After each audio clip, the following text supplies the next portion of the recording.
não tô nem um pouco preparada para gravar esse vídeo. É o final, galera. Acabou.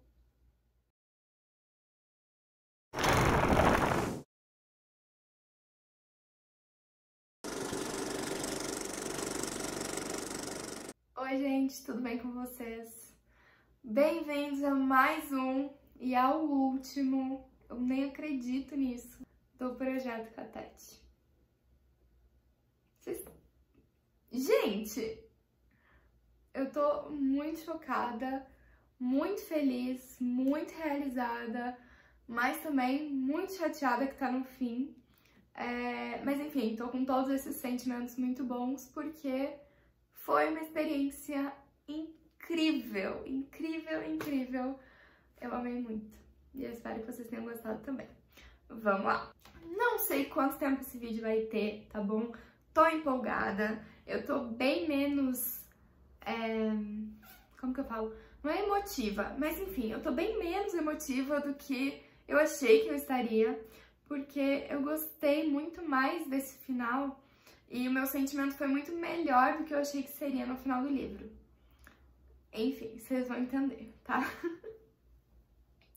Vou fazer por partes. Ai, o sol agora tá saindo, então a luz vai ficar oscilando, porque eu já tô adiando faz um dia ou dois de gravar esse vídeo por causa do tempo. Então, assim, vai ter que ser agora, tá? E outra porque daí também eu quero gravar enquanto a leitura ainda tá fresca na minha cabeça, sabe? Antes de eu começar com os comentários e com toda a emoção e o blá blá blá todo, deixem o like no vídeo, se inscrevam no canal, chamem os amigos, compartilhem, comentem. Eu quero muito saber o que vocês acharam do final dessa série. Para quem não tinha lido, por favor, eu preciso saber dos comentários de vocês. Para quem já tinha lido, leu de novo, enfim, ou finalmente quer comentar sobre o final, agora é agora, galera. E vocês podem ver que eu não fico chateada com esse final, né? Então, assim, tá tudo certo. Mas quero muito saber, então já me ajudem aí a divulgar o canal e me deem mais ideias, se vocês querem mais leituras conjuntas, talvez não tão longas quanto essa, né? Porque a gente tá aí há mais de ano, mas me deixem aqui nos comentários também, eu tenho ideia de uma já, mas eu vou falar só no final do vídeo. Então é isso, bora pro vídeo! A gente leu, então, a parte 3, né, o capítulo 3 da última parte do livro, acho que era a parte 5, eu não lembro bem. O epílogo, o coda, que era uma outra parte ali ainda, nota do autor, tinha mais coisa lá também que eu esqueci o nome agora. Mas, ok, foi isso que a gente leu. E nessa parte 3, nesse capítulo 3, eu acabei nem anotando muita coisa, porque eu tava, acho que, tão imersa na história, mas não tinha realmente muitos comentários a fazer. Vamos lá, o que acontece? No final do outro capítulo, então, a Susannah tinha entrado pela porta lá que o Patrick desenhou e voltou, né? Ou voltou pra qualquer lugar, pra aquela Nova York, ou voltou pro mundo dela, ou tinha entrado em Todashi, como o Roland ameaçou que talvez ela poderia. Então, por isso, ele tentou convencer ela a não ir e não abandonar ele.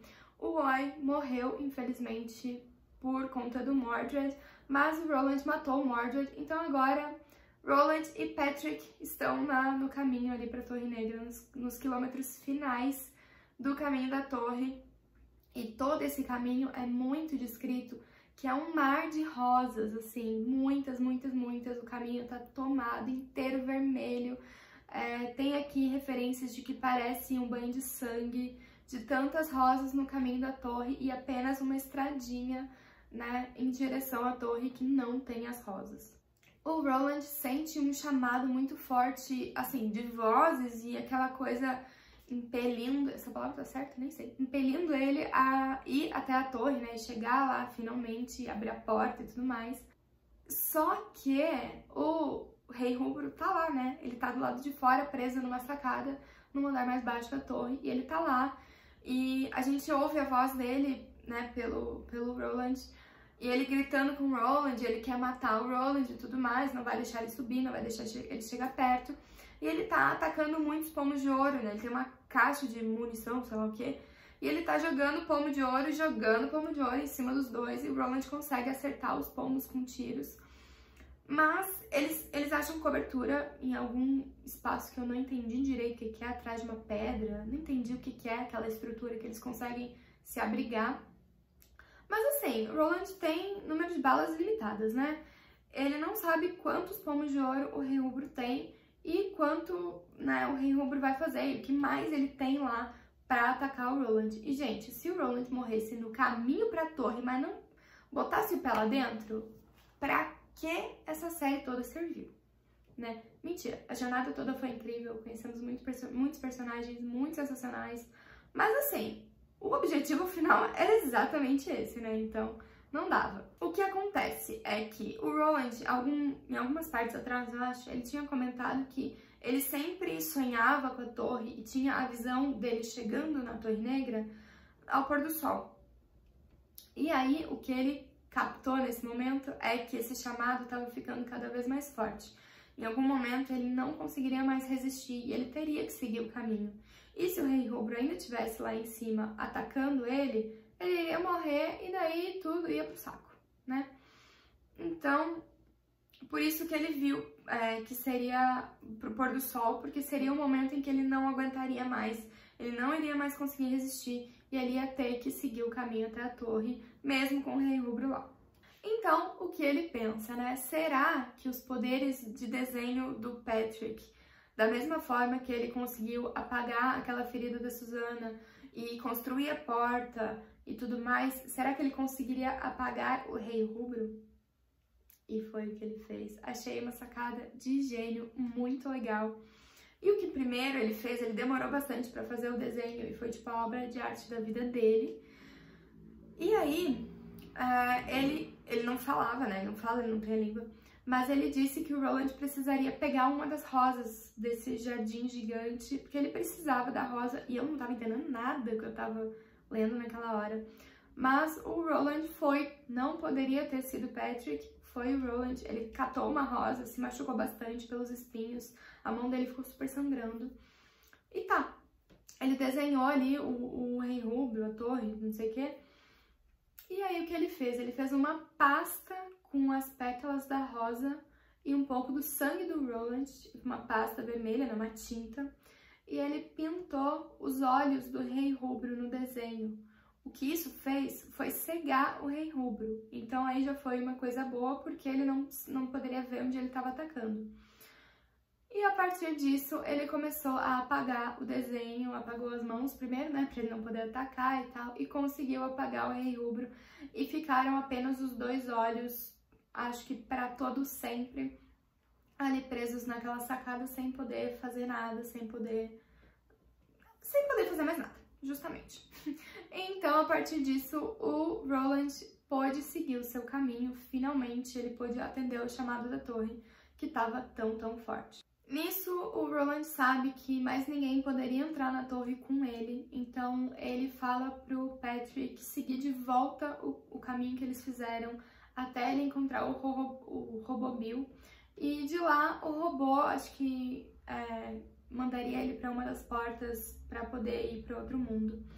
Então foi isso que ele fez, ele pegou toda a comida que ele conseguiu juntar, e foi, voltou, e nisso o Roland segue o seu caminho até a torre. E no caminho, no que ele tá seguindo, eu achei uma das partes mais fortes do livro. Ele vai indo até a torre e ele começa a gritar em alto e bom som que ele tá indo, assim, por tal pessoa de tal lugar, né? Ele começou a gritar os nomes de todo mundo que passou pelo caminho dele, a começar pelo cozinheiro lá do primeiro livro, os amigos, né, o Cuthbert Welling e o outro que eu esqueci o nome, não, era só os dois. Falou do pai, falou dos amigos, da mãe, mencionou muita gente que passou pela vida dele, a Susan, óbvio, ele não poderia deixá-la de fora, e mencionou, claro, cada um do seu catete, terminando, acho que ele terminou com o Jake. Gente, isso foi tão forte, foi tão bonito. Eu senti uma energia tão grande na hora que eu tava lendo isso, eu não consigo explicar. Eu não consigo explicar. Maravilhoso. E o livro terminou aí, né? Mas a gente também tem um epílogo. E ainda tinha o Koda. Vamos lá para o epílogo. Então, o epílogo é do ponto de vista da Susana, depois que ela cruzou a porta, né? Então, realmente era mentira do Rei Rubro, que ele disse pro Roland que ela tinha morrido. E ela tá entrando lá em Nova York, no Central Park, no momento aquele em que ela tava sonhando, várias vezes ela tinha sonhado antes, em que aparecia o Ed, Jake e tudo mais. E ela entrou em Nova York, assim, surgiu do nada lá, no mundo mesmo, até onde a gente entende, não é um sonho, mas daí já não sei também. E ela entra lá, ela parece meio que uma mendiga, sei lá, né, por causa das roupas que ela tá vestindo. E ela avista o Ed e ela, por um momento, ela começa a pensar, mas e se ele não me reconhecer? E se não for mais aquela pessoa que eu conheci? E se ele tiver voltado a usar as drogas? E se? Um monte de pensamentos ruins, né, que poderiam acontecer.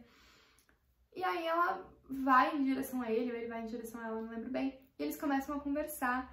E ele não reconhece, ele não lembra dela, mas ele assim, como se fosse um subconsciente dele dizendo que ele conhece ela, que ele precisa conhecer essa mulher e que essa mulher tem que estar na vida dele e tudo mais. E em um momento ali ele fala até, tipo, eu não sei como, eu não te conheço, mas eu já te amo, um negócio assim. Então, né, tudo certo. E aí tem um momento em que ele fala que ele quer apresentar o irmão dele pra Susana, e logo a gente pensa no cara que eu esqueci o nome, que era real o irmão dele, lá no início da série, o drogado. E ela, tipo, não, imagina, não quero não, sei lá o quê. E ele apresenta o Jake. Ele é o irmão, eles são irmãos. Meu Deus! Eu lembro da primeira vez que eu li essa série, quando eu tava lendo esse livro, eu não era muito de ler epílogo, prólogo, essas coisas, eu sempre pulava direto pra história principal. Não sei qual era o meu problema. E eu lembro que eu terminei, né, o livro com o Roland ali entrando na torre, gritando o nome de geral. Beleza, e eu não ia ler o epílogo. E daí eu li, porque acho que eu tava tão chateada com a morte do Jake, que eu agora não lembrava, né? E daí eu li, quando ele falou o nome do Jake, eu comecei a chorar. Tanto. Eu lembro de estar soluçando no sofá de casa, lendo essa parte de felicidade, não de tristeza nem nada. E eu achei que algum tipo de emoção parecida aconteceria de novo, mas não, eu só fiquei muito feliz por realmente, né, isso ter acontecido, porque eu não lembrava que era esse o relacionamento deles agora nesse mundo. Mas, gente, foi incrível. Claro que eu senti muita falta do Oi nessa parte, né? Mas, basicamente, tudo tá certo no mundo-chave, então, fechou. Então é isso, assim, essa era a grande parte que eu tava esperando. Mas, temos uma próxima parte. A próxima parte é o Koda, ou Encontrado, né, no livro, depois do epílogo, isso. E eu não lembrava o que era, e daí a gente começa com o King, né, falando com os leitores fiéis e tudo mais. E tem uma parte que eu preciso ler pra vocês, porque eu achei muito legal. Tá, nessa edição aqui, tá na página 844.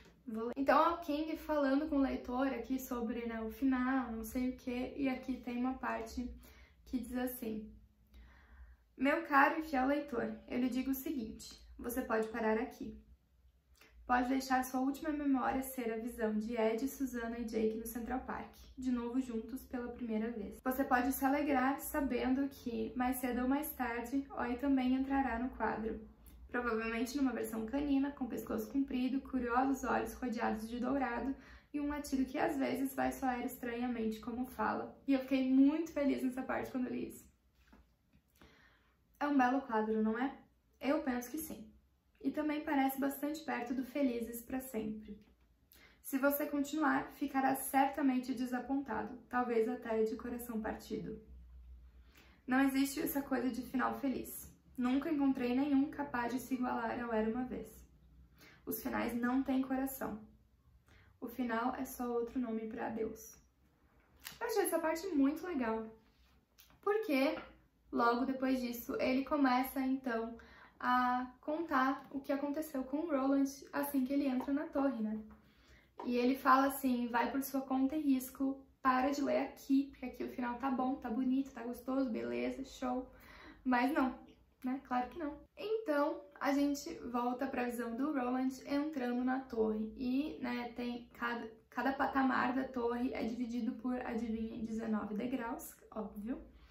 E em cada patamar, né, em cada andar, ele encontra lembranças representativas da vida dele inteira, desde o cordão umbilical de quando ele nasceu, até, sei lá, roupas, coisas assim de quando ele era criança, penas do David, esqueci o que pássaro que era aquele, que ele lutou lá com o corte. Gente, eu tô esquecendo de nome de todo mundo, credo. Enfim, cada sala uma lembrança da vida dele por todos os momentos da vida dele. Ele vai subindo, vai subindo, vai subindo, vai subindo. Chega lá um momento que numa das salas tá uma estaca carbonizada que eu não sei se é a estaca, mas enfim, é a representação de quando a Susan morreu queimada na fogueira, depois lá de toda aquela parte ali, toda aquela história do quarto livro. E depois dessa sala, claro, e com razão, ele não olhou mais pra sala nenhuma e começou a subir cada vez mais depressa pra ver o que tinha lá em cima. Então ele sobe, sobe, sobe, sobe, parece que infinitamente essa torre não acaba. E ele finalmente chega no topo e na última sala aberta tá o bloco de desenho do Patrick com apenas os 2 olhos vermelhos lá e todo o resto apagado, né? Que foi o que acabou de acontecer. Então ele chegou na torre no momento presente dele, da vida dele. Então, ali nesse patamar, depois dessa sala, a última aberta, tem uma porta fechada, que é a última, e ele abre a porta e tudo começa novamente. Eu marquei aqui esse finalzinho, uma parte que eu também vou ler pra vocês, que tá na página 854. Roland abriu a porta no topo da Torre Negra. Quando viu, compreendeu de imediato. O conhecimento caiu sobre ele como um golpe de martelo e foi quente como o sol do deserto, que era a apoteose de todos os desertos. Quantas vezes subir aqueles degraus para então se ver descascado, dobrado e rejeitado? Talvez não voltara para o começo, mas voltara sempre àquele momento no deserto morrendo. Quantas vezes não tinha viajado num círculo fechado? Quantas vezes ainda passaria por lá? Oh, não, ele gritou. Por favor, não de novo. As mãos o puxaram para frente com indiferença. As mãos da torre não conheciam misericórdia. O K era mais forte. Roland Gilead atravessou a última porta, aquela que sempre procurava, aquela que sempre encontrava. Ela se fechou suavemente atrás dele. Gente. E daí, na última página, que é bem o finalzinho mesmo, a última parte escrita antes da assinatura do King, tá. O homem de preto fugia pelo deserto e o pistoleiro ia atrás. Que é exatamente a primeira frase do primeiro livro. Eu acho esse final de uma genialidade que vocês não estão entendendo. Porque assim, bem como o King comenta, né? Ele ali nessas partes, acho que antes, não tenho minha certeza. Ele comenta que... lá no fim, né? Na nota do autor. Ele diz que não tinha como terminar de outra forma. Tipo, ia fazer o quê? Ia matar o Roland? Ia chegar lá no topo e encontrar o quê? Sabe? Então, eu realmente não vejo... Claro que, né? Quem sou eu pra falar? Mas eu não vejo que outro final poderia ter. E pra vocês, porque eu sei que tem muita gente que odeia o final da série, que assim, esse final estragou absolutamente a série inteira. Me digam, me contem, por favor, o que vocês queriam que tivesse acontecido nesse final. Eu real quero saber, porque eu acho muito incrível, muito genial. Mas eu também quero muito ouvir que outros tipos de finais vocês veem para essa série. E daí no apêndice do livro tem todo o poema do Child Roland pelo deserto, sei lá o que, Torre Negra, eu não lembro do nome. Enfim, tem todo aquele poema que é mencionado, que foi da onde o King tirou a ideia inicial. E daí depois disso tem a nota do autor, que não diz assim muita coisa, não é uma nota do autor tão incrível assim, várias vezes eu gosto muito das notas do King. Essa, tá bom. Mas acho que também não tinha muito mais o que dizer dessa série depois de, tanto. Oi, gente! Tô em um lugar completamente diferente, num dia completamente diferente pra gravar esse takezinho aqui pra vocês dentro do último vídeo do Projeto Catete, porque eu não poderia deixar de mostrar aqui nesse projeto, dentro desses vídeos, a tatuagem que eu fiz da Torre Negra, que eu tô falando há alguns vídeos que eu quero fazer. Mas, se vocês assistem os vlogs, vocês já viram como a tatuagem ficou, porque eu postei no vlog que saiu semana passada, se eu não me engano, na outra, né? Vou mostrar pra vocês agora, porque eu tô muito feliz com ela. Não tô num dos melhores lugares pra gravar, mas tá aqui, ó. Eu fiz uma rosa, então, num traço bem fininho, que era o que eu queria, de uma forma diferente de uma rosa tradicional de tatuagem, porque eu não sou muito fã da flor, mas eu acho que faria sentido, né? E aqui no fim tá o escrito K, que era a minha ideia inicial de fazer. E tá conectado, né, com o cabo da rosa. Ela tá aqui, né, na parte de dentro do meu braço, neste aqui. E eu tô muito feliz. Também tem outras flores aqui, então acho que tudo combina. Eu tô muito feliz com ela. Foi muito aleatório esse vídeo aqui. Peço desculpas por ele não estar todo produzidinho, mas foi a maneira que deu, porque eu fiz essa tatuagem e eu já não tava mais lá no meu cenário e tal, né, na casa dos meus pais. E eu vim mostrar pra vocês agora, porque ela cicatrizou já. Mas é isso, eu queria, então, mostrar como ficou e, né, contar mais ou menos o meu processo de como eu decidi fazer essa tatuagem, porque acho que eu já comentei, mas eu já queria fazer o escrito K. Eu queria fazer só o escrito K, sem estar muito dentro daquele símbolo clássico do K e tal. Também, quando aconteceu a morte do Jake, que ele foi enterrado e aquela mulher lá que ajudou o Roland falou que plantaria uma rosa no túmulo dele, eu falei, gente, é isso, eu preciso que essa rosa esteja representada de alguma maneira, que o Jake esteja representado de alguma maneira. Então, essa foi a ideia, né? Eu joguei a ideia pro tatuador. Já falei lá no vlog, mas vou falar aqui de novo. Eu fiz com o João Chacal, lá de Porto Alegre. Ele é maravilhoso e ele fez várias das minhas tatuagens. Todas as que vocês veem nos meus braços aqui, ele fez. É isso, assim, eu queria muito fazer a rosa, mas eu falei pra ele, eu não gosto de rosa, assim, tradicional e tal. Então eu quero uma coisa bem delicada, bem bonitinha. E de alguma forma eu quero o escrito K. Eu mandei pra ele o desenho original, mas eu falei, eu não necessariamente quero que fique com esse símbolo, né? E daí foi isso que ele fez, a gente se acertou lá no dia e saiu essa obra maravilhosa, que eu tô muito feliz de carregar comigo agora. Gente, esses foram os meus comentários, quase tão infinitos quanto a torre, sobre o final dessa série. Eu tô muito feliz, eu tô radiante com esse projeto e que deu certo e que eu continuei, né, porque da primeira vez eu tinha abandonado essa série, né? Vamos ser sinceros. Mas, enfim, meus livros estão todos coloridinhos. Eu nem tenho tantas anotações assim, mas todos eles têm vários post-its coloridos aqui, com lembranças e tudo mais. Todos os meus post-its azuis, eles são frases que eu gostei, o que eu achei marcantes e tudo mais. Então, eu posso voltar e ler essas partes sempre que eu quiser, porque agora elas estão marcadas. Eu gostei muito de passar esse tempo com vocês.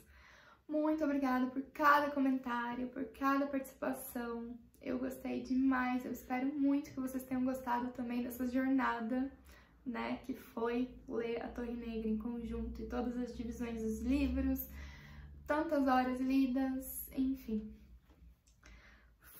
Eu fiz as contas, tá? Foram 74 vídeos, finalizando com esse aqui. 8 livros, né, que são 7 A Torre Negra e mais O Vento pela Fechadura, que a gente lê no meio da série. E mais de 4.000 páginas, não fui contar, né, enfim, mas eu li esses dias que a série da Torre Negra tinha mais de 4.000 páginas, acredito. Eu acho que até mais que isso, mas tudo bem. A gente começou, o primeiro vídeo foi lançado no dia 11 de agosto de 2019. E ficamos, então, 1 ano e 10 meses e alguns dias lendo essa série e até que foi rápido, né, se for parar pra pensar enquanto a leitura é, mas é isso. Eu gostei muito, muito, muito, muito obrigada de coração pra todo mundo que assistiu e acompanhou e comentou e deu like e tudo mais. Ai, é isso, gente. Eu queria falar, como eu falei no início do vídeo, que eu tenho uma ideia para uma próxima leitura conjunta. Mas não vai ser agora, fiquem bem tranquilos. Vamos dar um tempo. Mas eu tenho uma ideia, como foi comentado até no livro, existe do King também o livro Insônia. Eu tenho ele, mas ele não tá aqui agora. Eu achei que era esse aqui e não fui lá em cima ver. Mas é o livro Insônia e eu quero propor que a gente faça uma leitura conjunta desse livro para poder comparar, já que o Insônia é tecnicamente um livro-chave fora da série da Torre Negra. Eu quero muito ler. Eu tenho ele há um tempão e eu nem abri o livro. A minha versão é em pocket em inglês, mas não vai ter problema nenhum. Eu vou dividir, né, por capítulos e tudo mais, como a gente sempre fez.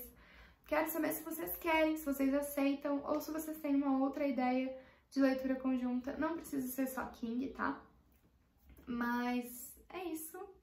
Vamos ver o que vocês acham. De qualquer maneira, nenhuma próxima leitura conjunta vai começar ainda esse mês ou mês que vem. Vamos dar uma pausa. Mas é uma ideia e eu tô empolgada pelo Insônia especificamente por ele ser tão conectado com a série da Torre Negra. Apesar da gente ter várias referências desse mundo em outras leituras, né? Mas é isso. Espero que tenham gostado, então. Já pedi pra deixar os likes e tudo mais. Então é isso. Um beijão enorme pra todo mundo que me acompanhou até aqui. E até o próximo vídeo.